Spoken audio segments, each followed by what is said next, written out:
nazo. Leo nilikuwa nataka nizichukue, niende nikabadili majina. Hazionekani. Na nikachukua sasa Matonya. Na nikachukua dokumenti zangu.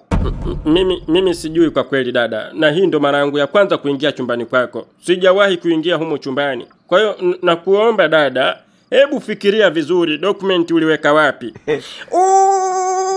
Matonya, nataka dokumenti zangu. Usinitolee macho Matonya. Nimekwambia nataka dokumenti zangu.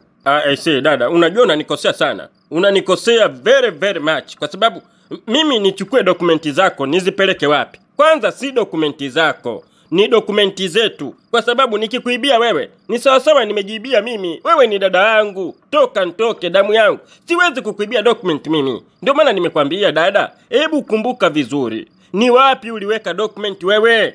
Mbona ni juzi tu nilikuwa nashikashika zile dokumenti wakati naziandaa kwa sababu ya kwenda kuzibadilisha majina. Leo hii dokumenti hazionekani hapa ndani. Na tunaishi wawili tu, mdogo wangu Matonya. Sasa ni nani atakuwa amechukua zile dokumenti? Zimechukuliwa na mizimu? Hapana. Zimechukuliwa na makwembe? Zimechukuliwa na bibi yako? Hapana. Wewe ndio umechukua dokumenti Matonya. Naomba urudishe.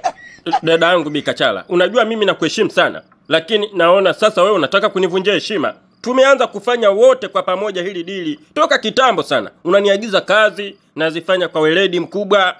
Umenituma nichambie hati ya ndoa, nimeichambia, nimevutia sigara. Leo hii dakika za jioni, mwishoni kabisa, unataka kunipa kesi za ajabu ajabu. Mimi nichukue dokumenti, nizipeleke wapi? Dokumenti ambazo zinakwenda kukamilisha kesi, mimi nizichukue kwa ishu gani?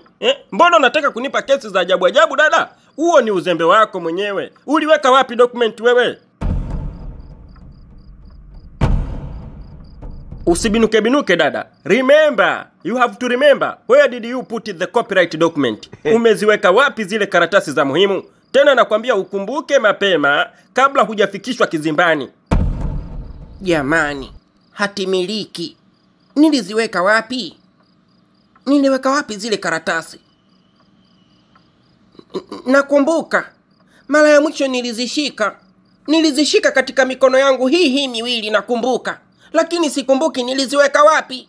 Nakwambia dada, ni bora hata ungesahau kuvaa vyupi, ila sio ile document. Unanitukana sasa? Sikutukani, nakwambia document ni za muhimu kulikoni katika maisha yako. Zile ndo zimebeba maisha yako Bikachala. Nilizishika kabisa. Sasa ulipeleka wapi? Ulihonga? Hapana. Ulimpa bibi yako? Hapana. Hata umepeleka wapi document wewe? I see. Nimekumbuka Matonya. Kitundu yuko wapi? Kitundu tena? Tulishamfukuza kitambo sana hapa nyumbani dada. Nimekumbuka Matonya. Zile karatasi zote niliweka katika begi lake. You are a foolish, stupid, very very stupid. Yani wewe dada ni mzembe kiasi gani? Mbumbumbumbalila ambaye hajawahi kutokea. Yani karatasi za umiliki wa mali zako wewe unaweka kwenye begi la kibenteni. Usibinuke sasa. Nenda mtafute huyo Kitundu. Mtafute huyo Kitundu kibenteni wako na uombe sana hizo karatasi asiwe amezitinganya. Akiwa amezitinganya, umekwisha dada. Hii kesi mimi nakimbia, itakuwa imenishinda. Siwezi kushiriki kesi ya mtu mzembe.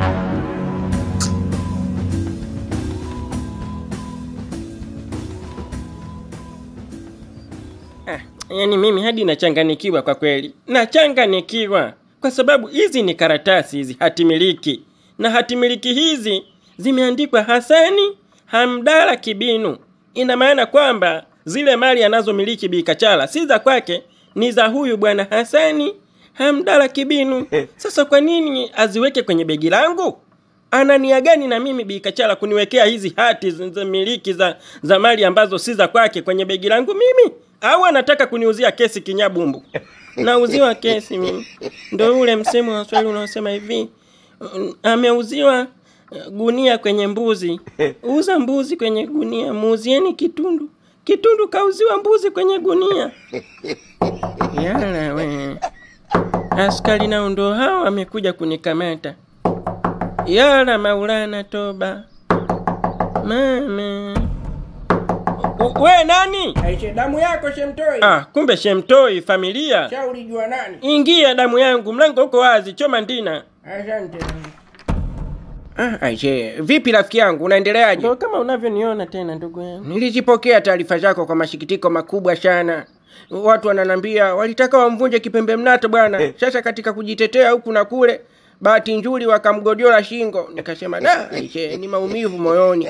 Ni vyema ulivyofanya maamuzi ya kuondoka kwenye ile nyumba ya Bi Kachala, kwa sababu ilibaki tu nusu ya kumalize. Yule alikuwa na nia ya kukumaliza. Ndio hivyo mwanangu Shemtoi, lakini mlikuwa mnanielekeza, mbona washikaji mmeniambia sana, mmenikanya, mkanambia asiyesikia la mguu huvunjika kuu.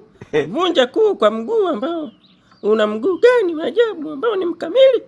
Kidogo nivunje guu kwa kutosikiliza la wakuu, lakini sasa hivi nimeamua kumove on na nimerudi magetoni kama hivi mjomba. Nimeamua kuishi maisha yangu sasa. Nimeachana na Bi Kachala. That is a good choice my friend. Don't allow someone to distort your life. Haya ndo maisha yako Kitundu. Usikubali wewe kupelekeshwa na mwanamke anakubonda namna hiyo, unafunga mibandeji hadi kwenye kishundu. Watu wanakucheka, jamii inakucheka, inaona mbona yule kijana anajalilika wakati ana nguvu za kupambana. Tulia hapa, pambana, tupambane kitaa. Riziki tutapata tu, alhamdulillah. That is why I'm here now. Kitaa wananiita chugaboy aliyegodolewa shingo, wengine wananiita kijicho mlamba mwiko, lakini I don't care anyone. Naishi maisha yangu na sikubali tena kurudi kwenye fedheha Bi Kachala. Nitapambana hapa kibachela, amwe bachelor boy, Black America, kijicho, ndevu mbili, King mfalme, jitu jeusi. Siogopi mtu yoyote katika maisha yangu. Shwadakta kabisa Kitundu. Nimefurahi kushikia hivyo. Na mimi nikushauri kitu kimoja. Usishubutu kurudi tena kwenye ile nyumba ya Bi Kachala, kwa sababu hivi punde inakwenda kukumbwa na gharika la wizi. Yule bibi ni mwizi. Zile mali zote unazoziona pale si zake, ni wizi mtupu. Tena umegusa umo. Umegusa mule mwanangu Shemtoi. Si ndo nimeziona hizi karatasi aliniwekea kwenye begi langu? Karatasi ni hati miliki hizi, zimeandikwa Hasani Hamdala Kibinu. Ni baba yangu huyo. Baba yako? Faja kabisa. Kwa hiyo yule bwana mjomba Nchumali wewe ni baba yako? Pwagu kabisa. Toba Maulana. Basi hizi karatasi hizi ni hati miliki za baba yako za mali. Yaani mali zote 90% zinaonyesha kabisa kwamba zinamilikiwa na huyu bwana. Lakini Bi Kachala kwa nini ameniwekea kwenye begi langu? Aisee, katika siku ambazo nimechapa mguu safi ni leo Kitundu. Matembezi yangu leo kwako ni yenye furaha kweli kweli, na sitaisahau hii siku. Sitaisahau kamwe. Yaani hizo dokumenti hizo, sisi na baba yangu mjomba Nchumali tunajitafuta kana kwamba fundisha amedondosha nati jangwani. Ujio wako ni wenye neema sana Shemtoi. Mimi mwenyewe nilikuwa nawaza, haya makaratasi ya watu na yapeleka wapi mimi? Haya makaratasi, dokumenti za mali, mimi nitaziweka wapi? Hii si kesi. Unakuja kusingiziwa siku kesi, umeiba dokumenti za watu, unataka kumuibia mtu mali zake kwa sababu ya karatasi tu ambazo umewekewa na mtu. Sasa kwa sababu amekuja mtu akumpatia, mimi pia ni furaha yangu wewe kufika hapa nyumbani leo. Oho. Nani tena huyo? Sijui. Na sina appointment na mtu yoyote yule leo. Au atakuwa Bi Kachala amefuata hizi karatasi